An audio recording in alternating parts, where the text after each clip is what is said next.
they're coming. If you go to, and this is interesting, the real how money works. .com? The real howmoneyworks.com. Okay.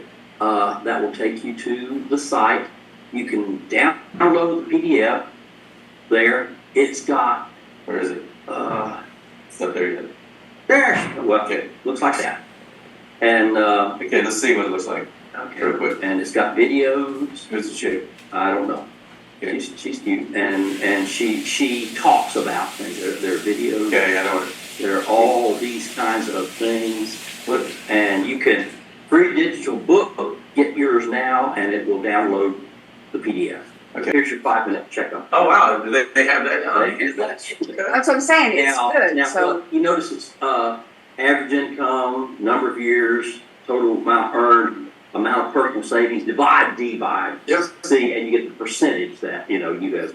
No, I don't like that. I know. Well, you. I like a dollar amount. Well, I have. No one likes percents. I'm going to go through it and highlight it. And I'm going to give everybody a highlighter with the book. Mm-hmm. And I'm going to tell them what to highlight. Okay. Because no one reads the book. Yes. John Maxwell says, and that's what I. But once they highlight it, they're reading it while they're highlighting it. They're not going to read. They're going to take the book home, throw it on their desk, and then it's going to get buried with papers. You can get 80% of content by reading 20% of it. Mm-hmm. I always read the first chapter. Yeah. In the, right. So the first paragraph of every chapter and the last chapter. And these are the portfolio managers. Okay, so whenever you decide to put money in this fund, these are the people. Their job is taking all the money that comes in this fund, and they get paid based on how this fund performs. The fund family I do use is Invesco, whose global headquarters is in downtown Atlanta. And the reason I like to use them, first of all, I've been doing business with them since 1987. But number two, they pay their portfolio managers bonus money in the fund they manage. So they're forced to eat their own cooking. They have to, you manage your money differently than you manage other people's money, right? Page 6. This is a list of all the companies that, if you decide you're going to put $10,000 in this fund, this is a list of all the different companies you'd own. Okay, I'm going to teach you both how to be a client, how to understand mutual funds. And I'm also teaching you how to understand how to present investments at the same time, okay? Now, why did I just have you go through all those names and not stop you? Everybody's got written on their forehead, what's in it for me, okay? And the more names they say, they recognize. That's why I'm going to let them keep going, okay? Especially the husband and wife. I'm going to let them both say his name. Because the biggest fear most people have with investing, especially in the stock market when you grow poor, like I did, investing in the stock market is no one in our family did that ever, right? And that was risky, right? When you're in the stock market, you're gonna lose your money.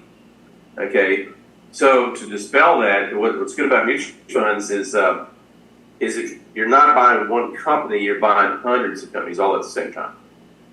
In Ecclesiastes 11:2, King Solomon said, "Divide your portions into 7, no 8, for you do not know what disaster might hit the land."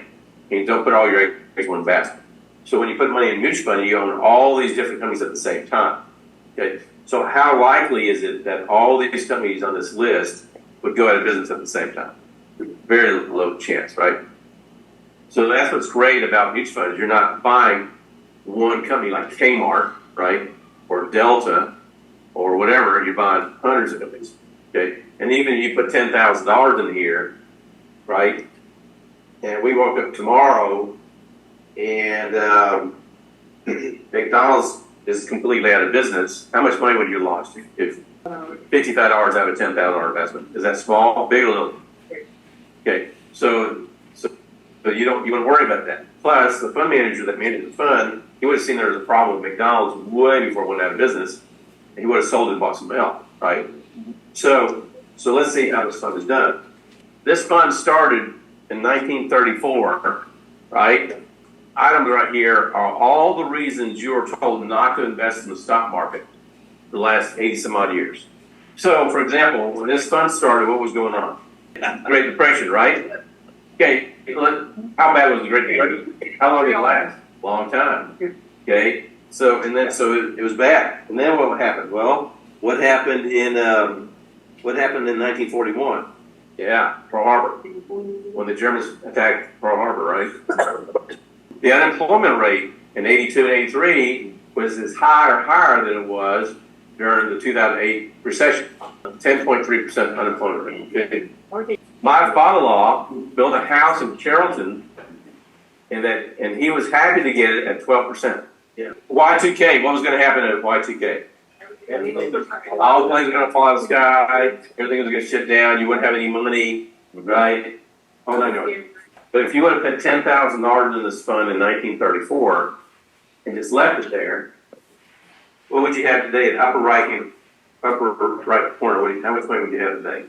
With all the bad news, with all the recessions, with all the wars, with all the stuff that's on the news every day, telling you how this or that COVID, how this or that is happening, how the news that you watch every day that tells you that things are coming to an end.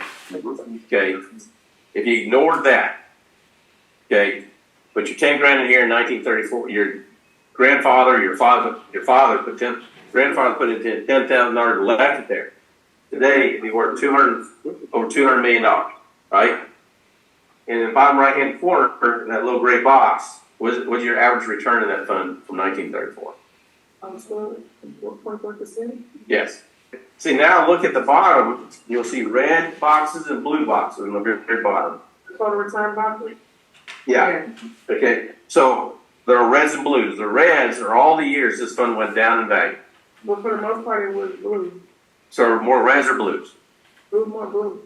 87. $7,049.20. You see that number, 7,049.2?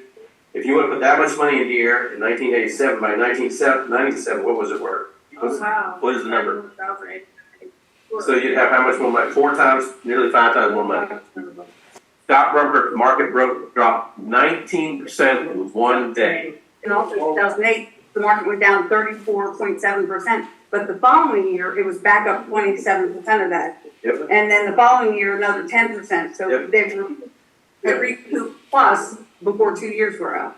So the moral of the story is if you put your money in a good fund and just leave it alone. People have such short time horizons in their brainies that they can't see 6 months to a year. CEOs know how to run businesses and they know how to get around the system to make money, right? I tell them when the market, when they have an account that went from 70 to 45 or whatever, I'll say, is Coca-Cola still in business? McDonald's still in business? Home Depot's still doing pretty good? What about Delta Airlines? They did all right? Okay, I go through a list with them, and they say, yeah. So do you think they're going to make money again? Yeah.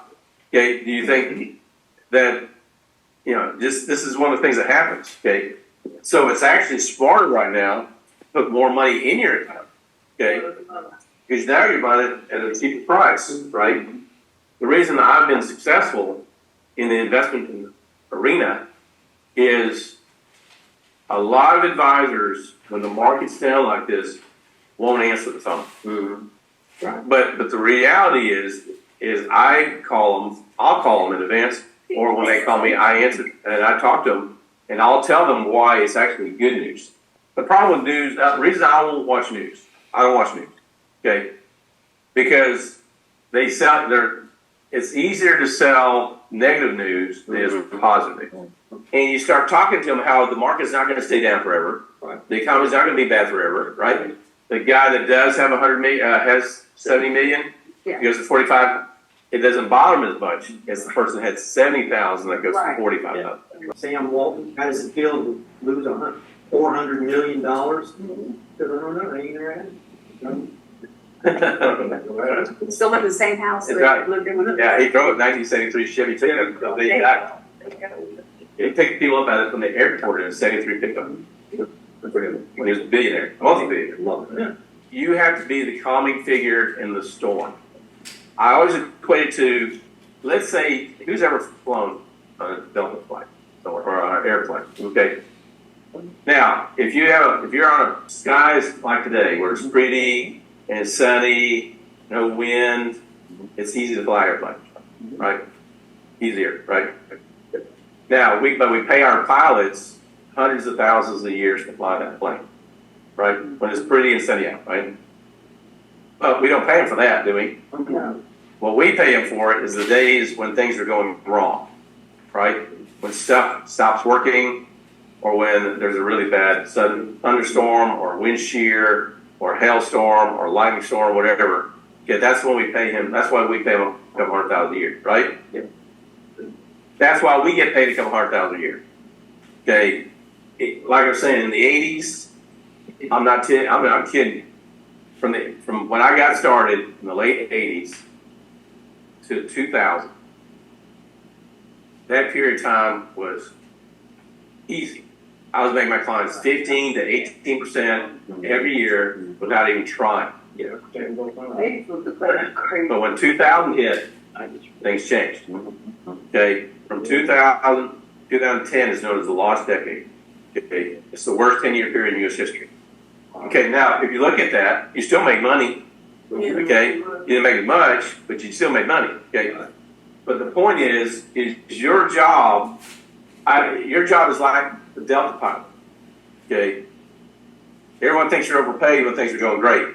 Okay, but where you earn your income, and that's what I tell my clients. And this is when things are ugly, like 2003, 2002, 2003, 2008, 2018, whatever. Whenever you have a bad year, that's when we earn our income. Because our job is to keep our clients sane when things get insane. What if your pilot panicked when things went wrong? Our job is to not panic. Our job is to realize what's going on. When I start seeing things going sideways, the first thing I do, I watch it all the time anyway. So I normally can see it coming before it hits. But every so often we have something unexpected happen, right? So as soon as I see something happen, I then look at what's going on and what's the likely scenario with where we're going to end up being financially. So that I could then, when I talk to my clients, I know what to tell them. Okay, here's where we are. This is what I think is going to happen. And I think this is where, and this is what it's going to be. This is where we need to be, do better, or this is when it's going to get clear enough and we'll start making enough money again. I get up every morning. First thing I do is I walk to my building and I will watch CNBC. I'll watch all the financial stuff. I do my workout. I get back and I get in my car and drive up here. I'm watching CNBC, Bloomberg, and Fox Business. I switch in between them. And then when I get commercial, I'll listen to Christian music. So I do that. And then when I get in the office, I read about reports, different people saying this thing about the economy, markets. So when I talk to my clients, I can tell them this is what's going on, and this is why I think you need to be here, or this is what I think when things are going to get better. But remember, none of this is exact. Stan Druckenmiller, my favorite guy. You know who Stan is? Stan Druckenmiller is a multi-billionaire. He's really, really smart. But what I like about him, and there's another guy named Jeremy Siegel. He's at his Wharton School of Business. But Stan Druckenmiller made $1 billion in a day. In one day. When did you write his name? $1 billion in one day.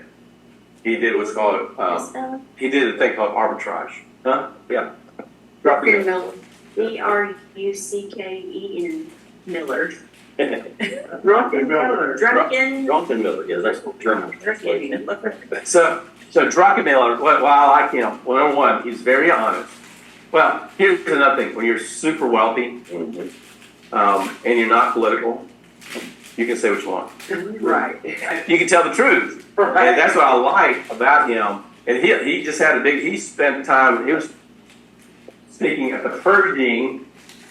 Pershing had a big thing going on in Orlando this week. Okay. Investors conference. Okay. And he was speaking at it this week. And I was listening to him about it. And one of the things I like about him, he said, number one, I don't always get it right. He'll tell you, I don't get it right. Matter of fact, he gives some examples of where he really didn't get it right. Okay. How much money he really lost. I think, okay. But he says, but this is what I see what's happening. Okay, for example, one of the things he did mention, I heard this week, I'm going to page, is he said for them to save Social Security, there's one of two things that's happened. They either have to raise taxes by 40% for the next 40 years, or they need to cut expenses, really cut by 36% for the next 36 years. And I don't see either one of those two things happening. Right. Okay. He said that those are the pure numbers. He looks pure. If you look at pure numbers, these are the two things that have to happen, and no one's willing to do that. The point is, listen to people that are smarter than you are about money, that have way more money than you. Yeah. Okay. I always use it called the pile theory. If somebody's pile of money is bigger than my pile, I listen to them. Okay. If somebody's pile, if broke family members are giving you financial advice, run.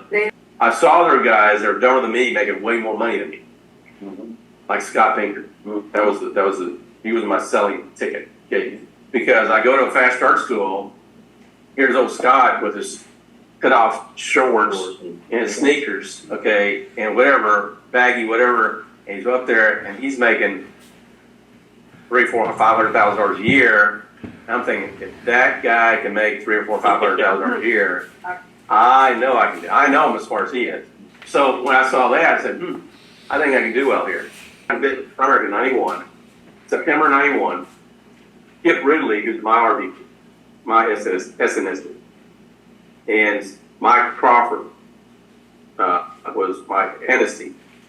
He'd invited me and my wife to go to the convention in Fort Worth, Texas, which I grew up in Texas, so I was glad to go. For America at the time, in 1991, had a net chargeback for the year. Wow. The company as a whole, net chargeback. Yeah. I always do things that work all the time. I became a stockbroker on the year the market dropped 19% in one day, and I got in Primerica the year they had net chargeback. Okay. So they had their convention in Fort Worth, Texas. So they had these breakout sessions with different leaders talking, right? And there are two things I noticed. There's two people that everyone was following all around the convention. One was Shane Rudman, one was Hector Lamar.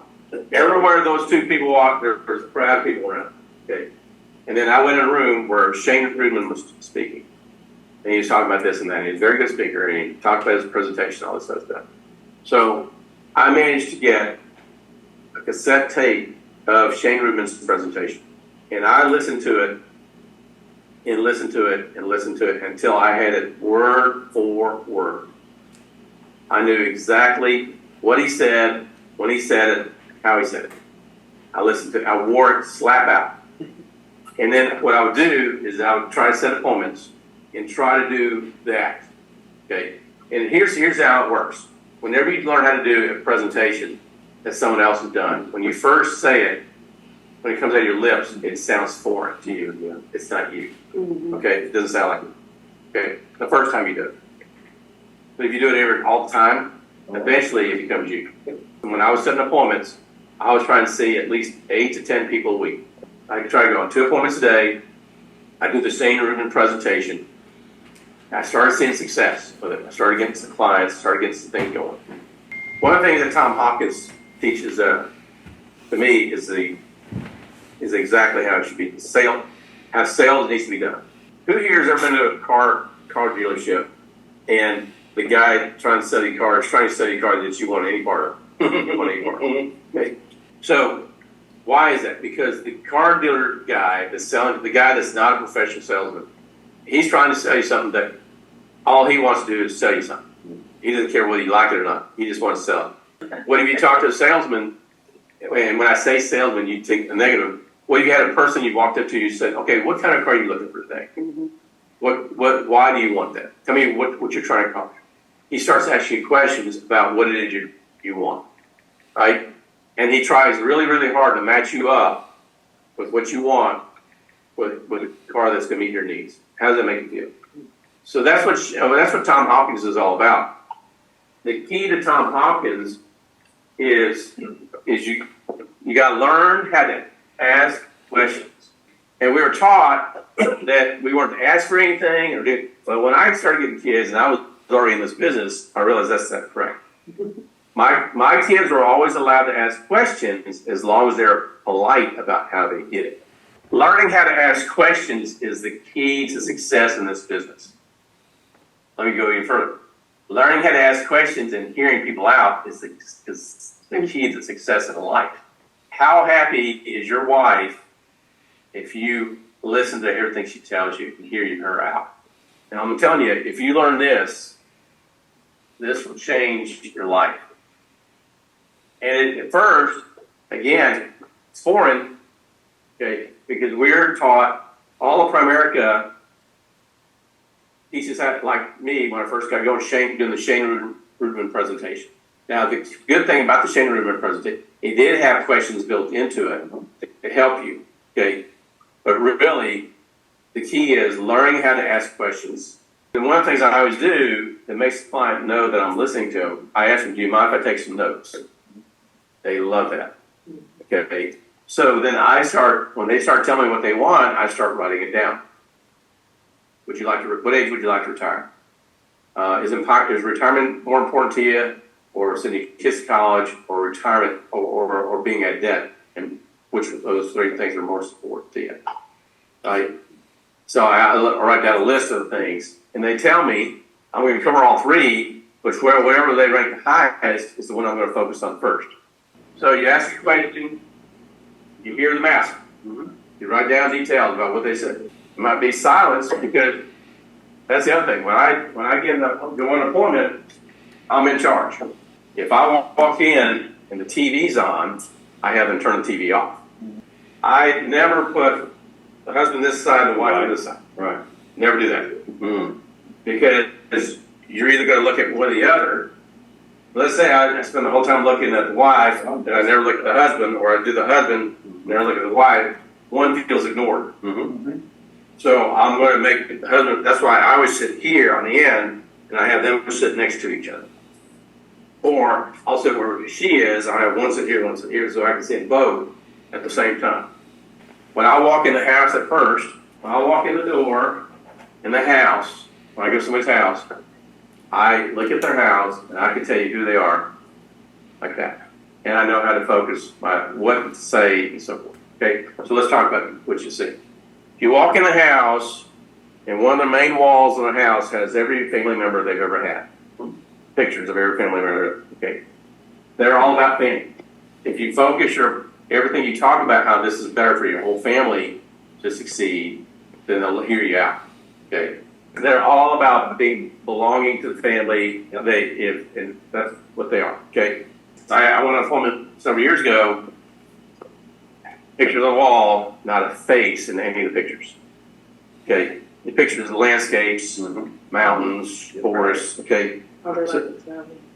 Well, no, they're analyzers. They tend not to be as comfortable. They don't like people as much. Okay. Those take way more. I have a harder time with those than any, but I'm like that. Yeah. If you go to our household, we don't have pictures of faces in our house, in our living room. Okay, and things like that. They're analyzers. They're more intellectual. They're probably got a college degree, that kind of stuff. Okay, so we walk in. Let's say you see a mantle, and it's got trophies all over this mantle. Okay, I am going to walk from the door all the way to the where all of them. Mail it, and I'm going to look at all the rewards. I'm going to see whose names are on there. Okay, and let's say it's football or whatever. I say, wow, who plays sports? Okay, and they're going to tip what they want to talk about. They want to talk about that. Okay, like the other day, I got a referral from one of my clients that's got several $1 million with me. He referred me to a guy that's got several million to invest. He built all the hotels in Augusta. Okay. But anyway, he referred me to this guy. And I called the guy. He didn't answer for a second. He called me back. So I said, hey. I said, you're in Augusta? He said, yeah. I said, I went to AIT in Augusta. He said, I did too. Okay. So instantly, we had a connection. We were both in the Army. We'd both been in the Signal Corps. And he told me what his job was, and I told him what my job was. And we had a rapport. Right? So, as quick as possible, when somebody tells you something like the trophies, you want to hear about the trophies, hear about baseball or football or track or whatever they do, okay? And listen to it and show interest in it and ask questions about it. Or I've been in several households where you walk in and there's deer heads and turkeys Hunters and. and there's one guy here in Griffin. I went to his house. He had bass mounted everywhere. Mm-hmm. Okay, and they were big. I mean, it wasn't like one; it was several. He was a good fisherman. So I asked about his fishing, and it turned out he was like professional fisherman. Right? That's why I like this business. It's fun to me because my kids go crazy about me because anytime I tell some, they say, or my kids say something, and I say, "Yeah, I do that." He says, "They'll say, don't tell us when your clients told you." Mm-hmm. And it's right. Okay, because I learn a lot. My clients learn from me about money. I learn a lot from other people about them, what they know about, right? So I know a lot about stuff they're good at. And so I like learning from them and hear what they have to say. So you talk to them, you ask them questions, you build rapport with them, you sit down, you make sure you're sitting in the right place. You sit down and you ask questions, and the first question you ask is, what is the most important thing to you and your family financially? What are you trying to accomplish financially? And then you say, do you mind if I take some notes? No, go ahead. And I'll write down what they want to accomplish financially. When you hear that they say it all, then you feed it back. So what you do is you restate it, what you heard, to make sure you're clear on what they said. Who is in charge? Me. The advisor, right? You're in charge. They've already given you, in their heads, they already like you, they already trust you. You're asking questions they want to be asked. So now they're willing to be told what they need to do, right? Because you're giving them what they wanted. That's what drives me nuts. How is it possible not to do business with somebody when you give them what they wanted?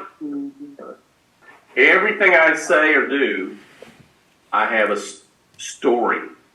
Abraham Lincoln, there's a book he wrote, somebody else wrote about him, called Lincoln on Leadership. Okay, and how Lincoln was successful in dealing with his lame brain generals that did not want to fight. They did not want to do what they're supposed to do. He was forcing them to do what they needed to do. Okay, he learned how to ask. He learned how to ask questions, and he learned how to tell stories. Okay, and most people are visual learners as well as auditory learners. So they'll do something if you teach them. Okay, so I'd say, let me show you why you may not want to make college your highest priority. Okay, so what you do is I draw a picture of a house. Okay, now when you build a house, what's the most important part of the house? Foundation. The foundation. Okay, so the first thing we need to focus on for you is your foundation. The foundation part of your house is being debt-free, having a will, having life insurance, and having an emergency fund. Okay? Why? Because if something goes wrong, that's what you need. Those are the three things you're going to need, right? If transmission goes out in your car, you're going to need an emergency fund, right? If somebody passes away, you're going to need life insurance and a will, right? So these things we need to get handled first. You can't build the roof until you handle the foundation, right? So we're going to do that first. Once we got a good handle on getting you debt-free, getting the right coverage you need, making sure you have a will, and making sure you're on track to have enough money in the emergency fund, then our walls are going to be retirement. Okay? We got to make sure that you're going to have enough money to live off the rest of your life. Okay? And the last thing we're going to put on the house, and actually it's not, but we're going to say this, is college. Because, and here's how I phrase it, do you want your kids to pay your way to retirement? Do you want to depend on those kids to pay your way through retirement? What's the answer? No. Okay, so now they realize that college is not the highest priority. So I didn't tell them they realized that wasn't the best choice, right? They told me that it wasn't the best choice, right? So now I have permission not to focus on college because they now understand retirement is a higher priority than college. And my focus is to teach, not to sell. The biggest area that most people fail is they want an emergency because they think they have a 401k at work, right? And if they get in a bind, where they get their money? Credit card, which is borrow from their credit cards, or they take money out of their 401k. Two things you don't want to do. And the only reason you do them is because you don't have emergency money. And life insurance, if that's what they need. If a client is 50 years old, 55 years old, the kids have grown out of the house, and they have a couple $100,000 sitting in a 401k, they don't need life insurance. Right. That's right. Because no one depends on, the first question, how do you know if somebody needs life insurance or not? First question I ask no. If you were to pass away, who depends on your income? If the answer is no one, they don't need life insurance. Yep.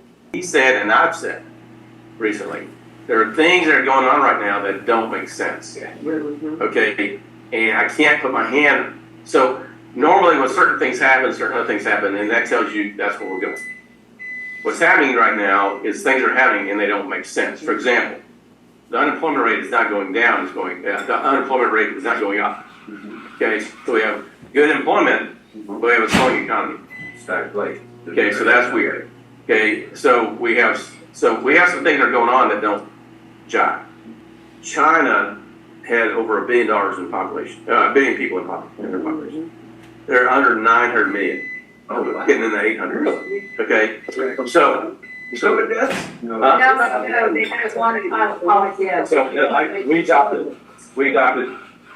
So they had this thing, and in 20 years, I saw another statistic. There's going to be half as many people living in Italy than there is today. There's a number of countries throughout the world. Japan's like that too. Japan, Italy, Portugal, other countries like that, where the birth rate is low, and people are not, and so everyone worries about how there's going to be overpopulation in the world. Right. Close. Huge amounts of debt. Huge debt. And they got a shrinking tax base. What does that spell? It's a disaster. Okay, it spells a disaster. Okay, so I don't believe that China will be what they claim they want to be. They don't have power. They're in a bad spot. We're in a bad spot, but they're probably in a worse spot than we are. We're the cleanest shirt in the laundry. We got a slower economy. Stan Druckenmiller did say he believes we are going to have a pretty substantial recession. But he did give a caveat, but I have been wrong before. Everyone seems to think we're still heading toward a recession, pretty heavy. And we're going to have a fairly decent one. What happened is, at the beginning of this year, and last year, I was thinking we were going to have a recession somewhere between March and second half of this year. It hadn't happened yet. Now we have slowed down. Consumer spending is still good. The consumer has money. Corporate spending is down. They're not spending money. They're not doing R&D. But the other thing that's going to happen, I do know is going to happen, is there's going to be a collapse in commercial real estate. Okay, that's already happening. Is it due to the interest rate? No, because no one's going back to work. Everybody's working from home. Think of all this office space where only half as many people go back. So, and then, well, if you got a office space almost next to the office where you had McDonald's, you had all the growth, you had things that supported people working outside their house, right? Those are gone. Okay, so commercial real estate is going to take a major hit, and real estate and interest rates are higher, so they're needing higher rates to buy commercial property. So that's going to be the big thing.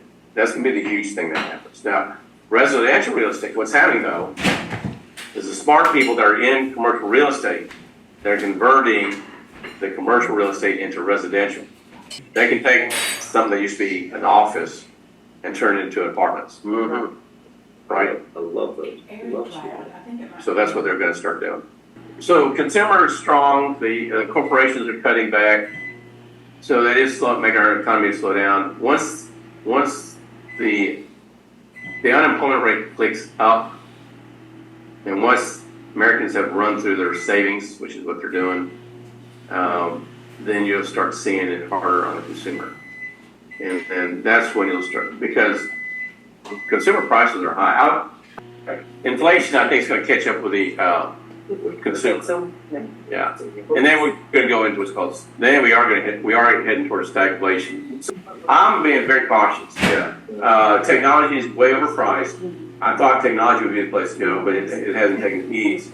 And they're going to continue to raise interest rates after this pause in June. Every quarter. Well, the last raise we had was when, May? No, every month. Every month do. Every month do that they'll have the Federal Reserve will meet and decide what to do with rates. And so they're going to pause here and there, right? But they think they're going to continue after that. They keep raising rates after that. The companies that have to work, the industry that has the hardest time with raising rates is the real estate market and the the tech market. So both those, I thought tech was going to do better the second half of this year. May not. So I still have most of my clients, that $950,000 I got yesterday, all went to floating rate. The other thing I was thinking about, I thought oil prices were going to go up a bunch. Right, not yet. But if China's going to continue to have more issues than I thought, their demand for fuel is going to go down, and as long as we have a recession, they're going to go down. So oil prices will not go as high as I thought they were.